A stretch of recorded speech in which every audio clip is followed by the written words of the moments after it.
Hello guys, how are you?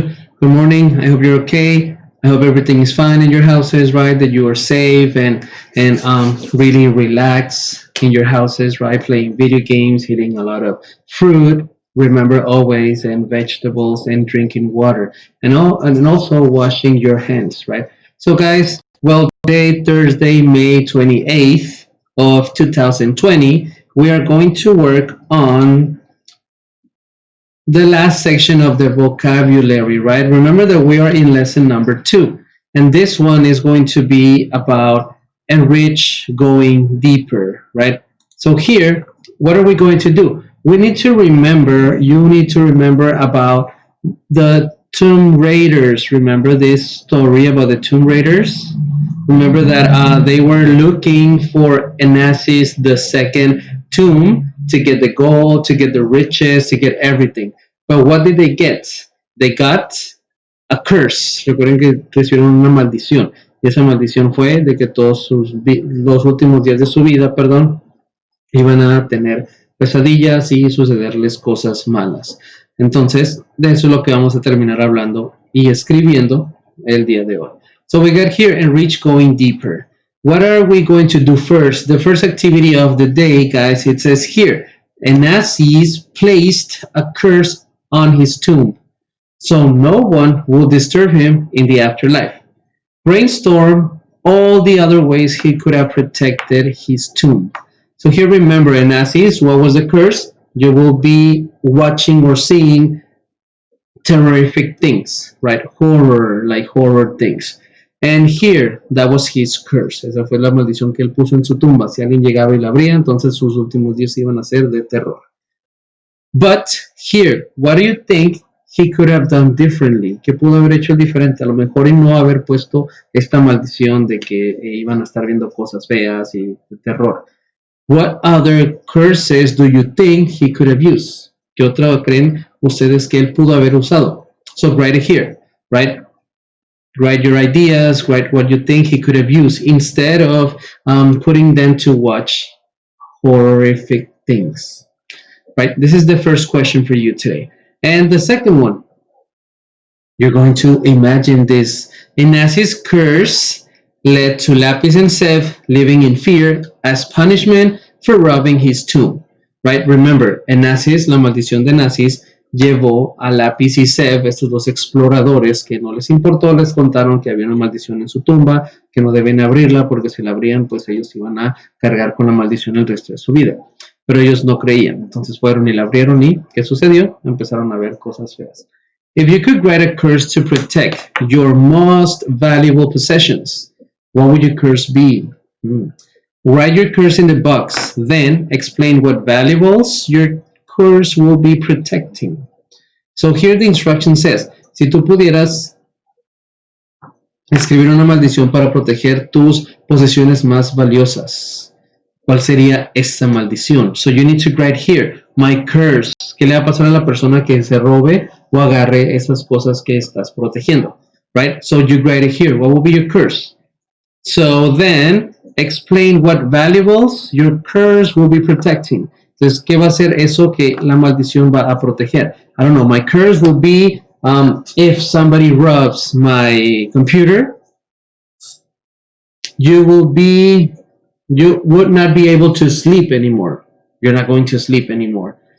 Right? And what is my curse protecting? My computer. Right? So now is your turn. What is going to be your curse and what is going to be protected with the curse? All right? If you have any questions, any doubts, you can send me a text. The next one, you're still going to imagine this. I hope you remember the things that happened in the story. What happened? Let's see it. It says here, the first night after Lapis and Seth robbed the tomb, beetles invaded their house. The second night, Cerberus, the three-headed dog, attacked them. The story said the torture continued each night. What scary things do you think may have happened next to the thieving siblings? Think of at least 3 scary events that may have been a part of the curse on the next few nights. Right? So here remember, Lapis and Seth robaron la tumba, En la primera noche, después de que les cayó una maldición, dice aquí que fue invadida su casa por muchos bichos. La segunda noche, Cerberus, el perro de 3 cabezas, los atacó. Entonces la historia dice que la tortura, la maldición, va a continuar por el resto de su vida. Vamos a imaginarnos, ahí en la historia solo nos contaron la primera y la segunda noche. Ustedes deben de poner qué habrá sucedido en la tercera, en la cuarta y en la quinta. Qué cosas habrán visto en la noche número 3, en la noche número 4, en la noche número 5. Les toca a ustedes, recuerden que son cosas feas las que les iban a pasar. So please write it here. What do you think they could have seen in night number 3? What about in night number 4, in night number 5? If you want, you can write it here.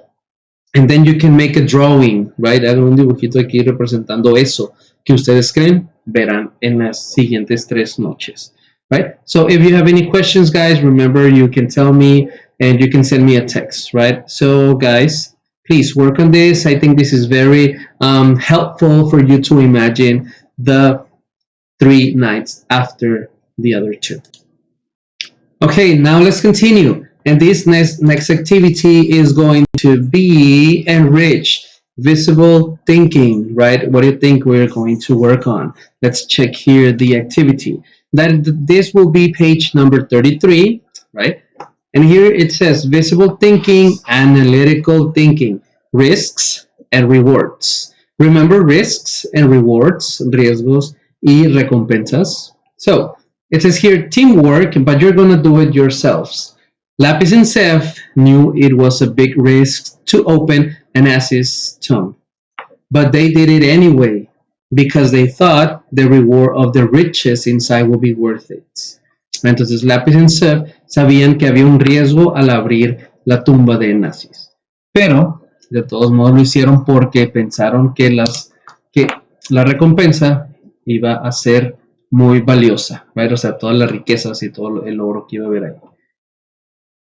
Imagine you are a research team and have a chance to go visit some of the most beautiful tombs in Egypt, but you would have to leave home for 2 weeks and live in a tent in the desert. Brainstorm all the risks and rewards of this experience below. Right, so you are going to imagine that now you are the tomb raiders, and you have the chance to visit the most beautiful tombs in Egypt.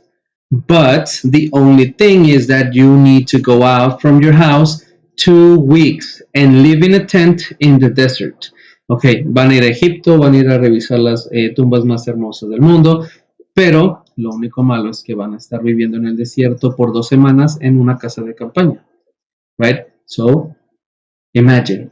Brainstorm all the risks and rewards of this experience below. So what will be the risks of being in the desert for 2 weeks in a tent? And what will be the rewards? Right? ¿Cuáles son los riesgos de estar 2 semanas en el desierto en una casa de campaña? ¿Y cuáles serían los beneficios de estar ahí? Right? ¿Cuáles serían las recompensas de estar 2 semanas en el desierto en una casa de campaña? Let's go to the next question. It says here, based on the risks and rewards you found, will you go on the trip anyways? Why yes, why not? Right? Entonces, basándose aquí en los riesgos que pusiste, ¿qué riesgo vas a tener al estar en el desierto 2 semanas en una casa de campaña? At least I want you to write 5 risks and 5 rewards, right? So basing on these words that you wrote here, the risks and the rewards, please tell me, would you still want to go to the trip? Yes or no? And tell me why. Why yes and tell me why not.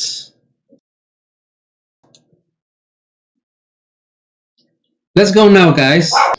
So now let's continue, guys. And now that we remember the story, we remember the curse, which is, it was like risk, but I think they didn't get the goal, right? I think they didn't get money for opening Anas's tomb. But now let's continue with the activity. And it says here, do your best and write about it. It is your turn. Remember, you already went to Egypt. Well, I don't know if you want to go or not, but you already went to Egypt. You stayed 2 weeks there in the desert in a tent. But now let's continue here. And what about this? It says, do your best and write about it. But what are we going to write? Let me read the instructions, guys. It says here, Egyptian pharaohs designed elaborated tombs so they could enjoy their riches and their favorite things in the afterlife. Imagine you're a pharaoh designing a tomb. Write a decree to explain where you want your tomb to be built, what you want inside of it, and how you want it to be protected. So here you're going to imagine. It says here that los faraones egipcios diseñaban y elaboraron sus tumbas para que pudieran disfrutar sus riquezas y de sus cosas favoritas después de la muerte. Imagina que tú eres un faraón y va a diseñar su tumba. Escribe un decreto explicando dónde te gustaría que tu tumba se construyera, qué te gustaría que tuviera dentro y cómo te gustaría que fuera protegida. Keep in mind, it says here, keep in mind that if you were a pharaoh, you will be very rich. You will have a lot of money, a lot of gold, diamonds, and everything. And there is no limits on what can go in your tomb, right? So, tengan en mente que si ustedes fueran un faraón, pues serían muy ricos, right? Oro, diamantes, whatever. Y no habría límite en lo que pudieras poner en tu tumba. So here, I want you to write your decree, right? Escriban su decreto aquí. ¿Dónde quieres que se construya tu tumba? ¿Qué es lo que quieres que tenga dentro? Recuerden que son demasiado ricos, no importa lo que sea que ustedes quieran tener, lo pueden comprar, right?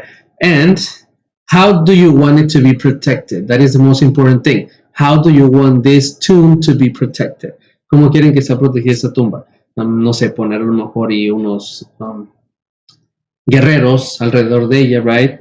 Or whatever you want them to protect your tomb. Lo que sea que ustedes quieran y cómo quieran que sea protegida esa tumba, o sea, la de ustedes. And here I want you to write 50 words, 50 palabras aquí contándome este decreto, right? Remember, you can use whatever you want, but I need it to be 50 words, no less than 50 words, right? So here, guys, then, if you have any questions, remember, you can send me a text, you can ask me. If you have new vocabulary, you can tell me too, right? And guys, well, today we're going to stop here, right? I want to thank you that you're working so hard. And if you have any questions, tell me. And that will be it for today. I will be waiting your work, and I will see you tomorrow, Friday, at 12 p.m. at noon. Remember, we have the video call. So I will hope to see you there. Bye-bye, guys. Take care.